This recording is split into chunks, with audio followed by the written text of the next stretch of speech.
Good morning everyone, welcome to my channel. So आज है 6 अक्टूबर और मेरा IBPS RRB ऑफिस असिस्टेंट का मेंस का एग्जामिनेशन है शिफ्ट 2 में। तो अब मैं जा रही हूँ एग्ज़ाम देने के लिए। तो अब ये एनालिसिस वीडियो है कि ये एग्ज़ाम आया कैसे था 2024-25 का। सबसे पहले जैसे लाइन वाइज सेक्शन स्टार्ट हुआ था, तो सबसे पहले रीजनिंग ओपन हुई थी। और रीजनिंग की अगर मैं बात करूँ तो रीजनिंग काफ़ी ज़्यादा मॉडरेट टू इजी लेवल की थी। जनरली इजी लेवल की रीजनिंग ही थी, जैसे मेंस के हिसाब से तो काफ़ी ज़्यादा, क्योंकि जिससे भी मैं पूछ रही थी, लाइक जब हम बात करती एग्ज़ाम ख़त्म होने के बाद, सब ने 30+ अटैम्प्ट किए थे। मैंने भी खुद 32 क्वेश्चन अटैम्प्ट किए थे रीजनिंग में आउट ऑफ 40। तो रीजनिंग तो काफ़ी ज़्यादा ईजी आई थी सेकेंड शिफ्ट की। पर उसके बाद ओपन हुई कंप्यूटर। तो कंप्यूटर भी मैं पढ़ के गई थी काफ़ी ज़्यादा। तो मैंने भी कंप्यूटर में भी मैंने 32 ही अटैम्प्ट किए 40 में से। तो कंप्यूटर में भी मैं बोलूँगी कि इजी आया था exam as compare to IBPS RRB PO का मेंस, क्योंकि उसके मेंस में तो फिर भी ठीक लेवल की आई थी कंप्यूटर। पर इसमें काफ़ी ज़्यादा डुएबल थी कि अगर तुम नहीं भी पढ़ के जाओगे तो मतलब काफ़ी ज़्यादा क्वेश्चंस, 20 क्वेश्चन तो आप अटैम्प्ट कर ही लोगे। इतने नॉर्मल क्वेश्चंस थे 10th लेवल तक के। एंड बाद में फिर ऊपर हुआ GK का सेक्शन, जो जनरल अवेयरनेस है।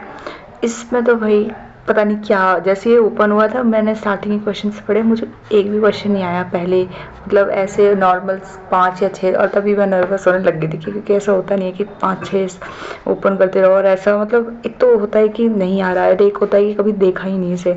तो ऐसा लग रहा था कि पता नहीं कहाँ से आ रखी है रीजनिंग, कहाँ से आ रखी है GK की। ऐसी बात, मैंने टोटल जो GK में अटैम्प्ट किए थे वो थे 15 question out of 40 question. 15 question किए थे। और ऐसा नहीं है कि 15 के 15 एकदम करेक्ट है, इसमें से मैंने तुक्के भी लगाए थे। 3-4 क्वेश्चन मेरे को ऐसा लग रहा था 50-50 है, तो मैंने इसके तुक्के भी लगाए थे। बाकी जो मुझे 8 से 10 क्वेश्चन मुझे लग रहा है कि मैंने सही कर रहे हैं। मैंने एनालिसिस देखा था तो ठीक थे ये क्वेश्चंस।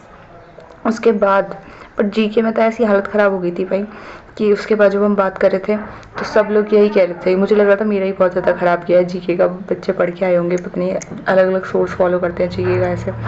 तो लाइक जब हम बैठे हुए थे जिस रूम में, लाइक 7-8 बच्चों से पूछा हुआ था, किसी ने भी 15 से ऊपर कोई जा ही नहीं रहा था। सब लोग को GK में ही प्रॉब्लम थी, बहुत हार्ड थी GK, पता नहीं। एक तो इन्होंने कुछ स्टैटिक का पोर्शन भी पूछ रखा था, स्टैटिक में कि ये जो प्लेस है वो किन 2 रिवर्स के बीच में आता है। डांस फॉर्म्स पूछी हुई थी, आर्ट पूछी हुई थी, पता नहीं क्या क्या। स्टैटिक के भी 3-4 क्वेश्चन आ रखे थे।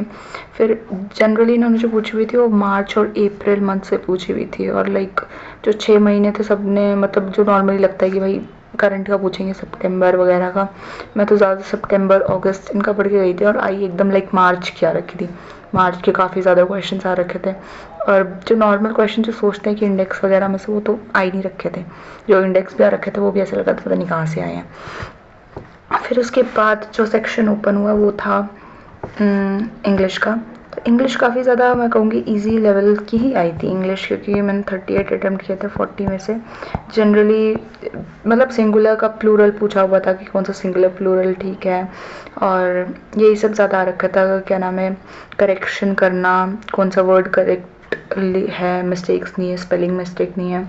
तो ये जनरली क्वेश्चन पूछे हुए थे। जो पैराग्राफ आए थे वो भी इजी थे, पैराग्राफ इतना कोई कॉम्प्लिकेटेड नहीं पूछा हुआ था। उसके बाद आया था मैथ्स का सेक्शन।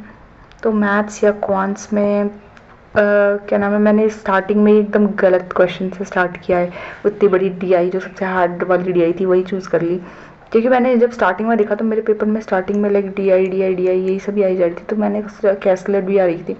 तो जब मैंने रीड किया तो मैंने कहा ये तो कोई डूएबल पेपर ही नहीं है, तो इसलिए मैंने उस केसलेट से ही स्टार्ट किया। तो उस केसलेट में मेरे स्टार्टिंग के 10 मिनट लग गए, पर वो हो गई थी वो वाली। वो पता नहीं मैंने स्टार्टिंग में गलत कर दी, वो थी तो ईजी ही। तो ABCD वाली थी जो, जिसमें C वाली की वैल्यू D वाली का डबल था और 0 था उसका, क्या नाम है, माइनस करके डिफरेंस।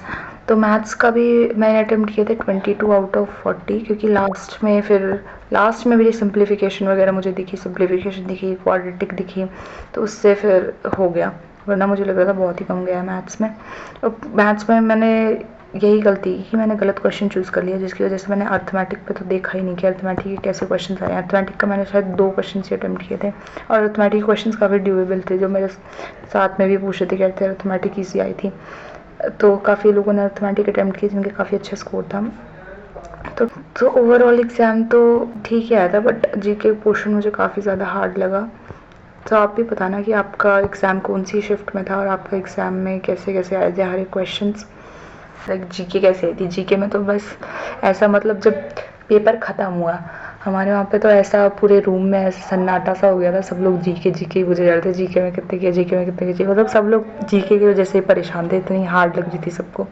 बट कुछ लोगों ने काफ़ी ज़्यादा अच्छी भी की है। लाइक एक लड़का बैठा हुआ था, उसने 17 क्वेश्चन अटेम्प्ट किए थे, 15 to 17, और कहता पूरे 17 सही है। तो सब लोग उससे सोर्स ही पूछने लग गए उसका कि भाई तू कहाँ से पढ़ता है, क्योंकि 17 ही वहाँ पे इतना ज़्यादा हाई स्कोर लग रहा था सबके हिसाब से। किसी ने 6 करे थे, किसी ने 8 करे थे, किसी ने 10 किए थे। अब पता नहीं क्या चलता है। अब देखते हैं कट ऑफ कितनी जाती है जीके की कट ऑफ में तो सबको डाउट ही है सेक्शनल कट ऑफ क्लियर होगी भी या नहीं होगी। So thank you so much for watching, and आप भी अपने मार्क्स ज़रूर शेयर कीजिए कि आपने कितने अटेम्प्ट किए questions. Thank you so much.